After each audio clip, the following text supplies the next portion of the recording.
शुरू अल्लाह के नाम से जो बड़ा मेहरबान नहायत रहम वाला है। अस्सलामु अलैकुम वरहमतुल्लाहि वबरकातुहू। तमाम सुनने वालों को हमारे चैनल ऑनलाइन दीन पर खुश आमदीद। हाशिया रमज़ान के प्रोग्राम से आप सुन रहे हैं मेहताब अहमद को। अगर आप हमारे चैनल पर नए मेहमान हैं तो इस चैनल को ज़रूर सब्सक्राइब करें ताकि हर नई अपडेट्स आप तक पहुंचती रहें। इस वीडियो पर कमेंट्स करें, इसको लाइक करें, शेयर करें ताकि आपकी बदौलत ज़्यादा से ज़्यादा लोग इस खूबसूरत प्रोग्राम का हिस्सा बन जाएं। अगर आपका कोई सवाल हो तो कमेंट्स में अपना सवाल लाजमी टाइप करें। इसके अलावा आप कोई पैगाम भेजना चाहते हैं या कोई मशवरा देना चाहते हैं तो वो भी कमेंट्स में लाजमी टाइप कीजिएगा। हम आपके हमेशा शुक्रगुजार होंगे। एक बार फिर से खुश आमदीद। तो चलते हैं आज के मौजू की तरफ। आज का जो मौजू है उसकी कल थोड़ी सी तमहीदी बातें मैंने कल अर्ज़ कर दी थी, तो उसका आज पार्ट 2 हम बयान कर रहे हैं। और पार्ट 2 है अज़दवाजी ज़िंदगी के हुकूक। पार्ट 2 शोहर के हुकूक बीवी पर, यानी वो हुकूक जो बीवी ने शोहर के अदा करने हैं। कल 6 हुकूक मैंने बीवी के जो है शोहर के जो ज़िम्मे थे वो बयान किए, और आज 6 हुकूक वो जो शोहर के लिए बीवी पर ज़रूरी हैं वो बयान किए जाएंगे। तो चलते हैं आज के पहले हक़ की तरफ। तो उससे पहले मैं एक हदीस मुबारका ये आपके सामने पढ़ता हूँ कि जिसके अंदर नबी करीम सल्लल्लाहु अलैहि वसल्लम ने शोहर की आज़मत को किस अंदाज़ में बयान किया है और कैसे जामे और माने अल्फाज में शोहर की इज़्ज़त और शोहर का मकाम औरत के सामने, उसकी बीवी के सामने रखा है। तो हदीस मुबारका ये हज़रत अबू हुरैरा रज़ियल्लाहु ताला अन्हु से रवायत है। अन अबी हुरैरा रज़ियल्लाहु ताला अन्हु अनिन नबी सल्लल्लाहु अलैहि वसल्लम क़ाल लौ कुन्तु आमिरन अहदन अन यस्जुद लिअहदिन लअमरतुल मरअता अन तस्जुद लिज़ौजिहा। हज़रत अबू हुरैरा रज़ियल्लाहु ताला अन्हु नबी करीम सल्लल्लाहु अलैहि वसल्लम से रवायत करते हैं। नबी करीम सल्लल्लाहु अलैहि वसल्लम ने फरमाया, अगर मैं किसी मखलूक के लिए सजदे का हुक्म करता तो औरत को हुक्म देता कि वो अपने शोहर को सजदा करे। ये रवायत है सुनने तिरमिज़ी के अंदर और रवायत नंबर है 1159। तो देखिए नबी करीम सल्लल्लाहु अलैहि वसल्लम ने एक छोटे से जुमले के अंदर शोहर की कैसी आज़मत को बयान कर दिया कि अगर यानी सजदा करना ये बहुत ताज़ीम की बात है, बहुत आज़मत की बात है। और अल्लाह के अलावा किसी मखलूक को, अल्लाह के अलावा किसी ज़ात को, किसी शख्सियत को, किसी क़ब्र को, किसी को भी, किसी पत्थर को भी सजदा करना जायज़ नहीं है। नबी करीम सल्लल्लाहु अलैहि वसल्लम ने फरमाया, अगर ये जायज़ होता, अगर ये किसी मखलूक के लिए सजदा जायज़ होता तो मैं औरत को हुक्म करता, मैं बीवी को हुक्म करता कि वो शोहर को सजदा करे और उसकी इतनी बड़ी ताज़ीम से ताज़ीम करे। तो चलते हैं, पहला हक़ जो है वो है इताअत व फर्मा बरदारी। इताअत व फर्मा बरदारी के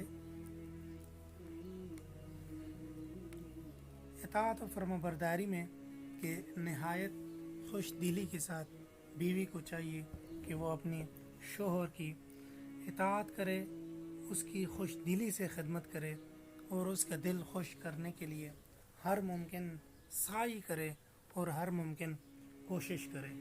हज़रत उम्मे सलमा रज़ियल्लाहु ताला अन्हा जो नबी करीम सल्लल्लाहु अलैहि वसल्लम की ज़ौजा मुताहरा हैं, फरमाती हैं रसूलुल्लाह सल्लल्लाहु अलैहि वसल्लम ने फरमाया, जो औरत इस हाल में दुनिया से जाए कि उसका शोहर उससे राज़ी और खुश हो तो वो ज़रूर जन्नत के अंदर जाएगी। ये रवायत भी सुनने तिरमिज़ी की है। तो देखिए कितना बड़ा अजर है और कितना बड़ा बदला है उस औरत के लिए जो औरत अपने खामन की और अपने जीवन साथी की खुशदिली का और उसकी इताअत व फर्माबरदारी करती है और उसकी खुशदिली बजा लाती है और उसकी ख्वाहिशात पूरी करती है। तो ये है पहला हक। दूसरा हक है फरमाइश में एहतियात करना, यानी औरत को चाहिए कि वो खामंद की इस्तिताअत देखे, उसकी ताकत देखे, उसकी माली हैसियत देखे, फिर उसके मुताबिक अपनी फरमाइश का इजहार करे। ये ना हो कि शोहर बहुत ज़्यादा गरीब है और इसकी डिमांडें आसमानों को छू रही हैं। ये ना हो कि शोहर जो है उसके पास बड़ी मुश्किल से मेहनत मजदूरी करके वो कमा कर लाता है, लेकिन बीवी की जो ख्वाहिशें हैं वो बहुत ज़्यादा बुलंद और बहुत ज़्यादा ऊंची हैं। तो इस तरह की ख्वाहिशात से परहेज़ करना ये भी बीवी के लिए ज़रूरी है कि वो ये हक अपने शोहर को दे। तीसरे नंबर पर है माल की हिफाजत, यानी जो कुछ माल उसके पास है या जो कुछ घर के अंदर है माल और जो कुछ मालो असबाब सोना चांदी चाहे ज़ेवरात में है चाहे नकदी में है, तो उसकी हिफाजत करना ये भी बीवी के लिए ज़रूरी है और ये शोहर का हक है कि शोहर के माल की बीवी हिफाजत करे और उसके साथ साथ अपनी इज़्ज़त की भी हिफाजत करे। इस तरह इसके बाद है चौथा हक कि शोहर के वालिदैन की, शोहर के जो माँ बाप हैं उनकी बहुत ज़्यादा इज़्ज़त व तकरीम करे, उनकी बहुत ज़्यादा इज़्ज़त से पेश आए और उनके लिए हर मुमकिन साई करे कि उनको राहत पहुँचाए, उनको सुकून पहुँचाए और उनके लिए किसी किस्म के गिले का सबब ना बने। और अगर वो कुछ बाज़ घरों में ऐसे मुमकिन है कि सास बहू के झगड़े तकरीबन उमूमन चलते रहते हैं, अगर सास कुछ कह भी दे, कुछ ऐसी बात भी कर दे जो उसको नहीं कहनी चाहिए, अगर उसने कह भी दी तो बीवी को चाहिए कि वो इस बात पर सब्र करे और अपने शोहर के सामने शिकायतें न लेके जाए और कोशिश करे कि बात को वहीं पर मिटा दे। और ख़ामोशी जो है ये बहुत बड़ा हथियार है। अगर इंसान वहाँ ख़ामोश हो जाए तो बड़ी बड़ी लड़ाइयाँ जो हैं वो भी ख़त्म हो जाती हैं और वो भी ना होने के बराबर हो जाती हैं। तो ये है चौथा हक। इसके बाद है पांचवा हक। पांचवा हक ये है कि घर की जो निगरानी है वो भी औरत के ज़िम्मे है, क्योंकि शौहर तो अपने काम पर चला जाएगा और अपनी जॉब पर चला जाएगा और अपने कारोबार में मसरूफ़ हो जाएगा। अब वो अगर घर की निगरानी करता है तो ज़ाहिर है उसके कारोबार में, उसकी जॉब में, उसके काम में खलल पैदा होगा। तो इस वजह से बीवी के लिए ज़रूरी है कि वो घर की जो निगरानी वो करे और किसी गैर मर्द को अपने घर में ना घुसने दे। और इसी तरह जो उसका माल है वो बग़ैर उसकी इजाज़त के वो किसी को सदका ना करे, किसी को खिलाए नहीं। यानी मेहमान आ जाना वो अलग बात है, लेकिन इस तरह माल बेजा जगहों पर लगाना और ज़ाया करना ये जो है ममनू है। इसके बाद है छठा हक, जो बहुत ही ज़रूरी है और बहुत ही अहमियत का हामिल है, वो है औलाद की परवरिश। क्योंकि औलाद जो है सबसे ज़्यादा मानूस होती है अपने वालिदा के साथ, तो और वालिदा ही उनके साथ ज़्यादा वक्त बिताती है और उनके अच्छी परवरिश करना ये भी ज़रूरी है।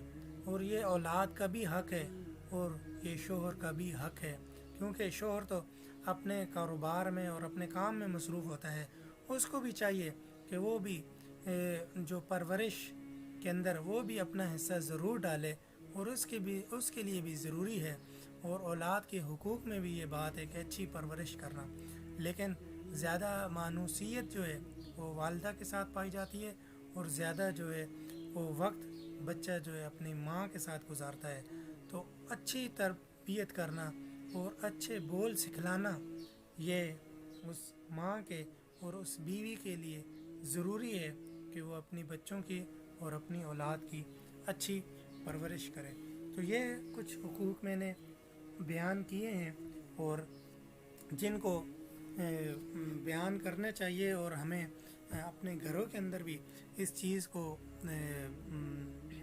فالو کرنا چاہیے، اور اس اطاعت کو، اور ایسے جو احادیث کے اندر آئی ہیں باتیں جو نبی کریم صلی اللہ علیہ وسلم نے ہمیں سکھلائی ہیں، یا جو قرآن کے اندر جو احکامات آئے ہیں، وہ اگر ہم اپنے گھروں کے اندر لے آئیں گے تو انشاءاللہ ہمارے گھروں کے اندر جو جھگڑے ہیں وہ بھی ختم ہو جائیں گے، اور ہماری نفرتیں محبتوں میں تبدیل ہو جائیں گی، اور ہمارے جو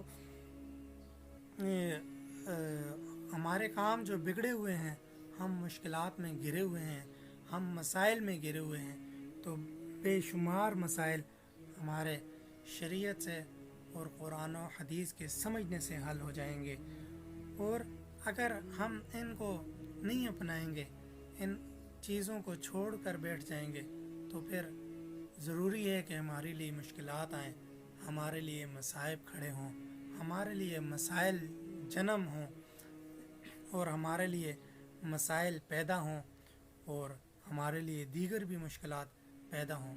تو اس لیے ہمیں ہمیشہ ہر موقع پر، ہر لمحہ اور ہر آن اور زندگی کے ہر موڑ پر، چاہے وہ دنیا کا کوئی موڑ ہو، چاہے وہ دینی کوئی موڑ ہو، ہمیں ہر لحاظ سے شریعت کو مقدم رکھنا چاہیے.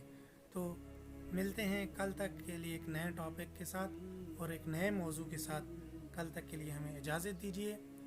تب تک کے لیے السلام علیکم ورحمۃ اللہ.